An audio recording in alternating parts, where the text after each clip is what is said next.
Hello all. നിങ്ങളുടെ എസ്ക്യുലൈറ്റ് database in Android എന്ന് പറയുന്ന ടോപ്പിക്കാണ് പറഞ്ഞു തരാൻ പോകുന്നത്. സോ നിങ്ങൾ ഒരുപാട് ഡേറ്റാബേസുകൾ ഇതിനു മുമ്പ് പരിചയപ്പെട്ടിട്ടുണ്ട്. ഡേറ്റാബേസുകൾ ഹാൻഡിൽ ചെയ്യുന്നത് എങ്ങനെയാണെന്ന് PHP പ്രൊജക്റ്റ് ചെയ്തപ്പം പഠിച്ചിട്ടുണ്ട്. അതുപോലെ ജാവയിൽ നിങ്ങൾ പഠിച്ചിട്ടുണ്ട്. ഒരു കണക്ഷൻ എസ്റ്റാബ്ലിഷ് ചെയ്തതിന് ശേഷം ഒരു ക്വറി എങ്ങനെയാണ്, ഒരു ടേബിൾ ക്രിയേറ്റ് ചെയ്യുക, ഒരു ഡേറ്റാബേസ് ക്രിയേറ്റ് ചെയ്യുന്നത് എങ്ങനെ, അതിലൊരു ടേബിൾ ക്രിയേറ്റ് ചെയ്യുന്നത് എങ്ങനെ, അതിൽ ക്വറി എക്സിക്യൂട്ട് ചെയ്യുന്നത് എങ്ങനെ എന്നെല്ലാം നമ്മൾ ജാവയിലൊക്കെ പഠിച്ചിട്ടുണ്ട്. സോ സിമിലർലി നമ്മൾ ആൻഡ്രോയിഡിൽ ഉള്ള ആൻഡ്രോയിഡ് ആപ്ലിക്കേഷൻസിന് വേണ്ടി ഉപയോഗിക്കുന്ന ഒരു ഡേറ്റാബേസാണ് SQLite എന്ന് പറയുന്നത്. ഡേറ്റാബേസ് മാനേജ്മെൻറ്റ് സിസ്റ്റമാണ് SQLite എന്ന് പറയുന്നത്. സോ SQLite എന്ന് പറയുന്ന ഒരു light weight embedded relational database management സിസ്റ്റമാണ്. അത് യൂഷ്വലി നമ്മൾ ആൻഡ്രോയിഡ് ആപ്ലിക്കേഷൻസിൽ നമ്മൾ ലോക്കലി നമ്മുടെ മൊബൈൽ ഡിവൈസസിൽ സ്റ്റോർ ചെയ്യാൻ വേണ്ടിയാണ്, നമ്മൾ സ്റ്റോറേജ് പർപ്പസിന് വേണ്ടിയാണ് ഈ SQLite എന്ന് പറയുന്ന DBMS ഉപയോഗിക്കുന്നത്. സോ SQLiteൻ്റെ കീ ഫീച്ചേഴ്സ് എന്ന് പറഞ്ഞാൽ നോ നീഡ് ഓഫ് സെർവർ എന്നുള്ളതാണ് ആദ്യത്തെ ഫീച്ചർ തന്നെ. അതായത് ഇറ്റ് ഇസ് സെർവർലെസ്. ഒരു സെപ്പറേറ്റ് ഒരു ഡേറ്റാബേസ് സെർവറിൻ്റെ ആവശ്യം ഈ SQLiteനില്ല. അതുപോലെ തന്നെ നമ്മൾ ഡിവൈസിൽ ഒരു സിംഗിൾ ഫയലായിട്ടാണ് എന്തും സേവ് ആകുന്നത്. SQLite DBMS ഉപയോഗിക്കുന്നത് കൊണ്ട് തന്നെ we are saving everything as a single file. അതുപോലെ തന്നെ നമ്മുടെ സാധാരണ SQL കമാൻഡ്സ് ആയ create, insert, update, delete, select മുതലായ എല്ലാ DML ക്വറീസും നമുക്ക് ഇതിൽ എക്സിക്യൂട്ട് ചെയ്യാൻ കഴിയും. അതുപോലെ തന്നെ മൊബൈൽ ആപ്ലിക്കേഷൻസിന് വേണ്ടി ആയതുകൊണ്ട് തന്നെ it does not need any configuration. Zero കോൺഫിഗറേഷനാണ്. നമ്മൾ ജാവയിൽ കണ്ടിട്ടുണ്ട്, first of all we need a driver software. Driver connection നമ്മൾ ആദ്യമേ ഉണ്ടാക്കണം, അതിനുശേഷമാണ് നമ്മൾ ഡേറ്റാബേസ് ക്രിയേഷനും അല്ല. ഇവിടെ അങ്ങനെയൊന്നും ചെയ്യേണ്ട ആവശ്യമില്ല. സീറോ കോൺഫിഗറേഷനാണ്. അതുപോലെ തന്നെ ഫാസ്റ്റ് ആൻഡ് എഫിഷ്യൻ്റാണ്. വളരെ ഫാസ്റ്റ് ആൻഡ് എഫിഷ്യൻ്റായിട്ട് ഈ SQLite വർക്ക് ചെയ്യുന്നതാണ്. സോ നമുക്കറിയാം, ആൻഡ്രോയിഡിൽ തന്നെ നമ്മൾ ഓരോ ആപ്പിന് വേണ്ടിയും നമുക്ക് സ്റ്റോറേജ് ആവശ്യമായിട്ടുണ്ടല്ലോ. അപ്പോൾ ഓരോ ആപ്പിനും it works as a single its own private database ആയിട്ടാണ് വർക്ക് ചെയ്യുന്നത്. യൂഷ്വലി നിങ്ങൾക്ക് ഈ ഡേറ്റാബേസുകളെല്ലാം തന്നെ ഈ ഒരു പർട്ടിക്കുലർ പാത്തിൽ കാണാൻ കഴിയും. Data package name and databases എന്ന് പറയുന്ന ഒരു ലൊക്കേഷനിൽ നമ്മുടെ മൊബൈൽ ഫോണിൽ ക്രിയേറ്റ് ചെയ്യപ്പെട്ടിരിക്കുന്ന എല്ലാ ഡേറ്റാബേസുകളും നമുക്ക് ആക്സസ് ചെയ്യാൻ കഴിയും.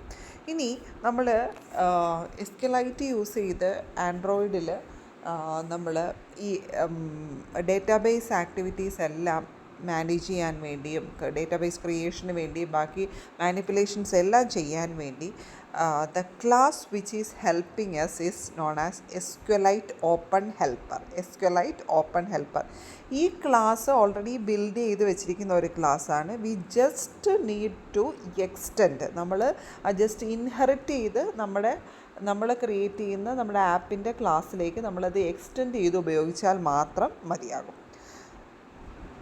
അഡ്വാൻറ്റേജസ് എന്ന് പറഞ്ഞാൽ ഓഫ്ലൈനായിട്ട് നമുക്ക് ഡേറ്റ സ്റ്റോർ ചെയ്യാൻ പറ്റും. We does not require any network, internet facility നമുക്ക് വേണ്ട കാര്യമില്ല. ഓഫ്ലൈൻ ഡേറ്റ സ്റ്റോറേജാണ്. അതുപോലെ തന്നെ ലൈറ്റ് വെയ്റ്റ് ആൻഡ് ഫാസ്റ്റാണ്. ഞാൻ പറഞ്ഞതുപോലെ തന്നെ നോ ഇൻ്റർനെറ്റ് റിക്വയർഡ്. ആൻഡ് അതുപോലെ തന്നെ ഈസി ഇൻ്റഗ്രേഷൻ വിത്ത് ആൻഡ്രോയിഡാണ്. വളരെ ഈസി ആയിട്ട് നമുക്ക് ഏത് ആൻഡ്രോയിഡ് ഡിവൈസിലും ഇൻ്റഗ്രേറ്റ് ചെയ്യാൻ കഴിയും. ഇനി ലിമിറ്റേഷൻസ് എന്ന് പറഞ്ഞാൽ as we can think, large scale ആപ്ലിക്കേഷൻസിനൊന്നും നമുക്ക് ഈ SQLite ഉപയോഗിക്കാൻ കഴിയില്ല. അതുപോലെ തന്നെ ലിമിറ്റഡ് കൺകറൻസിയാണ്. കൺകറൻസി അച്ചീവ്മെൻറ്റ് വളരെ ലിമിറ്റഡാണ്. So these are the two limitations or disadvantages that we can state. ഇനി നമ്മൾ എന്തുകൊണ്ട് why SQLite reasons for using SQLite in Android ആണ് ഇനി പറയാൻ പോകുന്നത്. ഒന്നാമത്തത് തന്നെ, as we had already said, it is light weight in the sense it requires only minimal memory and storage. വളരെ കുറച്ച് മെയിൻ മെമ്മറിയും സ്റ്റോറേജും മതിയാകും നമുക്ക് ഈ എസ്ക്വലൈറ്റ് വർക്ക് ചെയ്യാൻ വേണ്ടി. അതുപോലെ തന്നെ എംബഡഡ് ഡേറ്റാബേസ് ആണ്. No need to install or configure a സെർവറിന് നമ്മൾ ഓരോ പ്രാവശ്യവും ഡേറ്റാബേസ് ക്രിയേഷൻ്റെ സമയത്തും ഒരു തരത്തിലുള്ള ഇൻസ്റ്റലേഷനോ കോൺഫിഗറേഷനോ ഒന്നും ആവശ്യമില്ല. അതുപോലെ തന്നെ ഓഫ്ലൈൻ സപ്പോർട്ട്, ഇൻ്റർനെറ്റ് കണക്ഷൻ ഇല്ലാതെ തന്നെ എസ്ക്വലൈറ്റ് വർക്ക് ചെയ്യും. ഞാൻ പറഞ്ഞൊരു സിംഗിൾ ഫയലായിട്ടാണ് അത് ഫോം ചെയ്യുന്നത്. അതുകൊണ്ട് തന്നെ ഡയറക്റ്റ് ഫയൽ ആക്സസ് ആണ്. So it makes the operations very quick and thus fast performance ആണ്. ഇനി സ്റ്റാൻഡേർഡ് ആയിട്ടുള്ള SQL ഓപ്പറേഷൻസ് എല്ലാം നമുക്കിതിൽ ചെയ്യാൻ പറ്റും. സോ SQLite അറിയാവുന്ന ആർക്കും ഈസി ആയിട്ട് SQLiteഉം വർക്ക് ചെയ്യിക്കാൻ കഴിയും. അതുപോലെ തന്നെ സെക്യൂർ ആൻഡ് ഐസൊലേറ്റഡ് ആണ്. Each app has it's on database ആണ്. ആ ഒരു അപ്രോച്ചിനെയാണ് നമ്മൾ സാൻഡ് ബോക്സ് അപ്രോച്ച് എന്ന് പറയുന്നത്. ഓരോ ആപ്പിനും അതിൻ്റേതായ ഡേറ്റാബേസ് ഫോൾഡേഴ്സ് ഉള്ളത് കൊണ്ട് തന്നെ, ഡേറ്റാബേസ് ഫയൽസ് ഉള്ളത് കൊണ്ട് തന്നെ പരസ്പരം ഒരു ആപ്പുകളും തമ്മിലൊരു കോൺഫിഗറേഷൻ റിലേറ്റഡോ അല്ലെങ്കിൽ ഒരു ഡേറ്റാബേസ് മറ്റൊന്നുമായിട്ട് മിക്സപ്പ് ആവുകയോ ഒന്നും ചെയ്യത്തില്ല. സോ സെക്യൂർ ആണ്, ഐസൊലേറ്റഡ് ആണ്. ഇനി നമ്മളിത് സാധാരണയായിട്ട് ഉപയോഗിക്കുന്ന യൂസ് കേസസ് എന്ന് പറഞ്ഞാൽ നമ്മുടെ മൊബൈൽ ആപ്ലിക്കേഷൻസിൻ്റെ എല്ലാത്തിനും we definitely require database. So storing user data, caching API responses, offline apps, small to medium data sets എല്ലാം വർക്ക് ചെയ്യുന്നത് ഏതിലൂടെയാണ്? SQLite വഴിയാണ്. സോ എങ്ങനെയാണ് നമ്മളൊരു creation and connection to database in Android?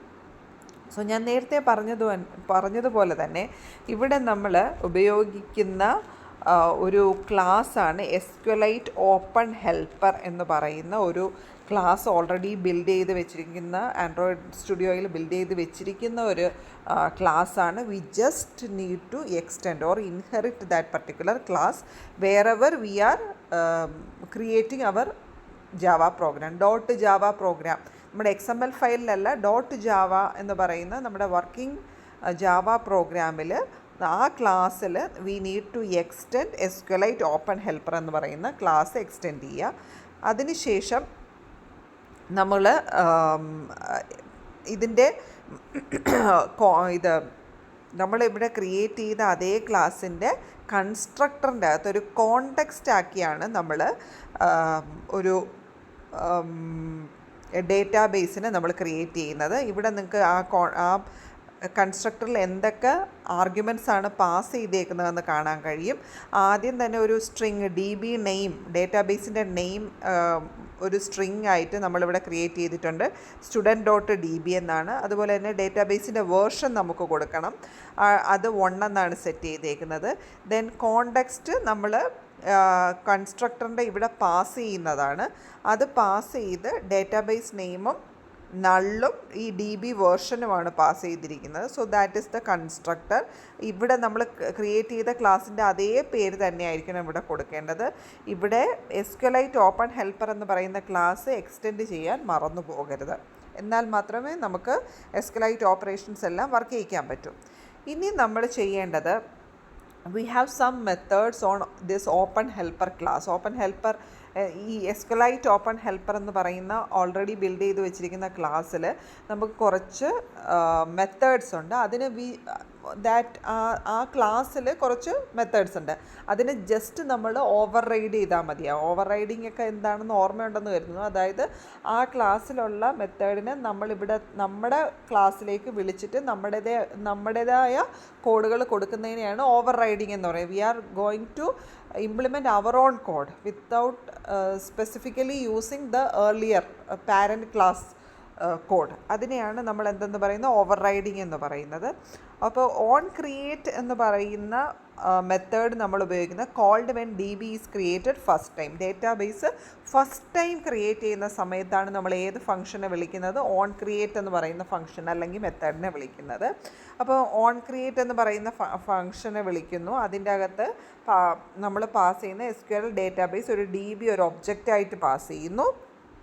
അതിനുശേഷം നമുക്ക് എക്സിക്യൂട്ട് ചെയ്യാനുള്ള ക്വറിയാണ് നമ്മൾ എങ്ങനെയാണ് എക്സിക്യൂട്ട് ചെയ്യാനുള്ള ക്വറി വിളിക്കുന്നത്, ഈ db.execSQL എന്ന് പറയുന്ന ഫങ്ഷനെയാണ് വിളിക്കുന്നത്. അതിൻ്റെ അകത്ത് നമ്മൾ ഡബിൾ കോഡ്സിൽ നമ്മൾ സാധാരണ എസ് ക്യു എൽ ക്വറി ഇല്ലേ, അതുപോലെ തന്നെ ക്രിയേറ്റ് ടേബിൾ സ്റ്റുഡൻറ്റ് ബ്രാക്കറ്റിൽ സ്റ്റുഡൻറ്റ് ഏതൊക്കെ കോളംസ് ഉണ്ട് എന്നുള്ളതാണ് കൊടുക്കുന്നത്. ഇവിടെ ID ഒരു ഇൻറ്റിജർ ആണ്, പ്രൈമറി കീ ആയിട്ട് നമ്മൾ ഈ ID ആണ് സെറ്റ് ചെയ്തിരിക്കുന്നത്.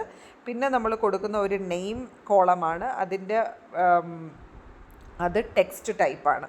സോ ഇതിങ്ങനെ ജസ്റ്റ് എക്സിക്യൂട്ട് SQL ക്വറി എന്നാണ് അതിൻ്റെ മീനിങ്.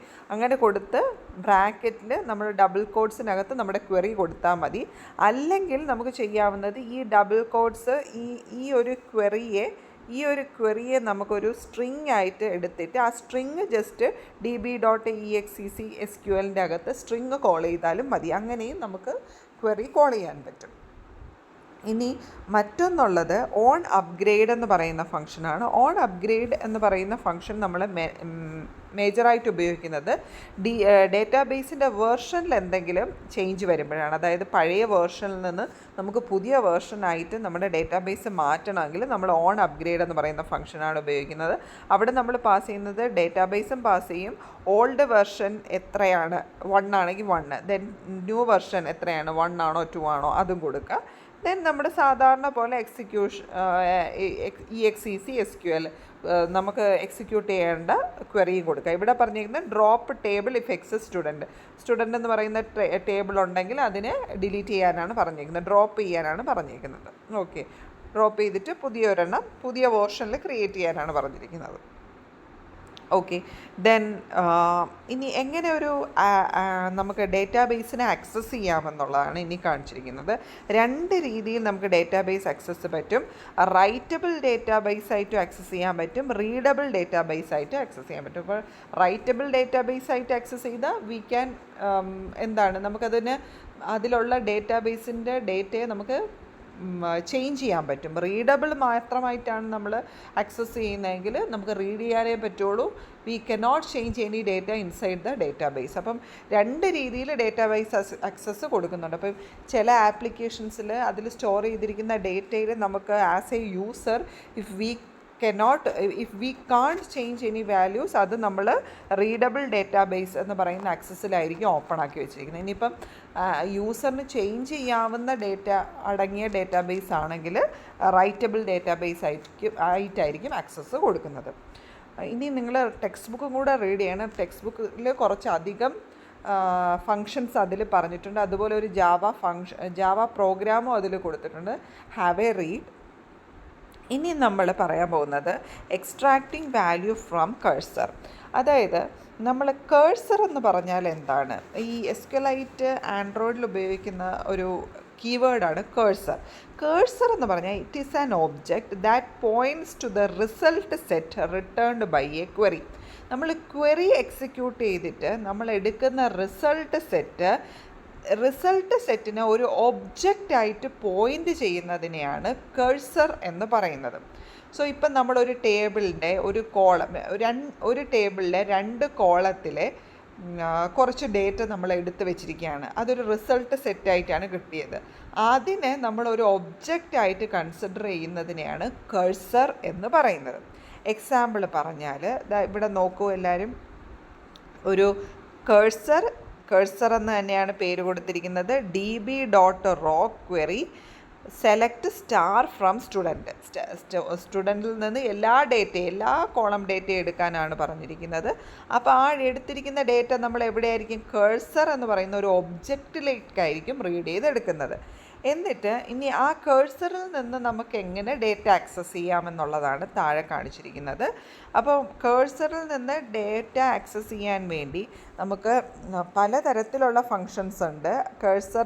ഒരു കഴ്സർ ഒബ്ജക്റ്റിൽ നിന്ന് നമുക്ക് 1 by 1 ഡേറ്റ എടുക്കാൻ വേണ്ടി we have some functions. Move to first എന്ന് പറയുന്ന ഫങ്ഷനുണ്ട്, മൂവ് ടു നെക്സ്റ്റ് എന്ന് പറയുന്ന ഫങ്ഷനുണ്ട്, ഗെറ്റ് ഇൻഡെക്സ് ഓഫ് ഇൻഡെക്സ് എന്ന് പറയുന്നുണ്ട്. അത് ഇൻഡ് ഓഫ് ഇൻഡെക്സ് എന്ന് പറഞ്ഞാൽ ആ പർട്ടിക്കുലർ കോളത്തിൽ അതിൻ്റെ ഇൻറ്റിജർ വാല്യൂ ഇൻഡെക്സ് ഗെറ്റ് ചെയ്യാൻ വേണ്ടിയാണ്. ഇനി സ്ട്രിങ് ഗെറ്റ് ചെയ്യാൻ വേണ്ടിയാണ്, ആ പർട്ടിക്കുലർ ഇൻഡെക്സിലുള്ള സ്ട്രിങ് വാല്യൂ ആക്സസ് ചെയ്യാൻ വേണ്ടിയാണ്. ദെൻ ക്ലോസ് ചെയ്യുന്നത് ആ കഴ്സർ ക്ലോസ് ചെയ്യാൻ വേണ്ടിയാണ്, അല്ലെങ്കിൽ ആ ഒബ്ജക്റ്റ് ക്ലോസ് ചെയ്യാൻ വേണ്ടിയാണ്. സോ ഈ എക്സാമ്പിളിലേക്ക് നോക്കൂ, നമ്മൾ മൂവ് ടു കഴ്സറിൻ്റെ മൂവ് ടു ഫസ്റ്റ്. അപ്പോൾ ഫസ്റ്റ് റോയിൽ നിന്ന് തന്നെ ഫസ്റ്റ് റോയിലെ ഇൻറ്റിജർ 0 ആകുമ്പോഴത്തേക്കും അതിൻ്റെ അകത്തുള്ള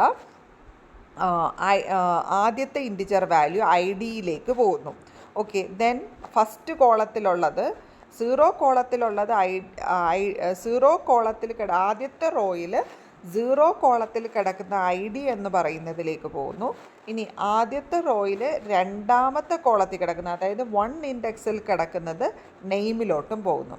അപ്പം നമ്മുടെ ആദ്യത്തെ കോളത്തിൽ മുഴുവൻ 0, 1, 2, 3 മുതലായ റോൾ നമ്പേഴ്സ്, അല്ലെങ്കിൽ 0 പോട്ടെ 1, 2, 3 മുതലായ റോൾ നമ്പേഴ്സ് ആയിരിക്കും കിടക്കുന്നത്.